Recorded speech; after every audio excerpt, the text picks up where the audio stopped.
So in this video, I'll be showing you how to make the shaking effect to like spice up your game. Like it's just gonna be shaking your game.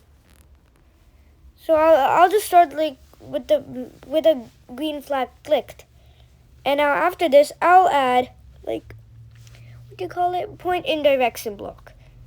Cause even the direction's gonna be doing that. Even we're just gonna make it stay here, like in the middle. To go to block. Then I'm gonna add a forever loop. Now after the forever loop, I'm gonna add a point in direction. Now it's gonna pick random. Here's the fun part. It's gonna do like 90 to like 100. Yeah, that's a fun number. Now, like I'm gonna do like set like x2 and set y2. Do the same thing, but it will be -3 and 3.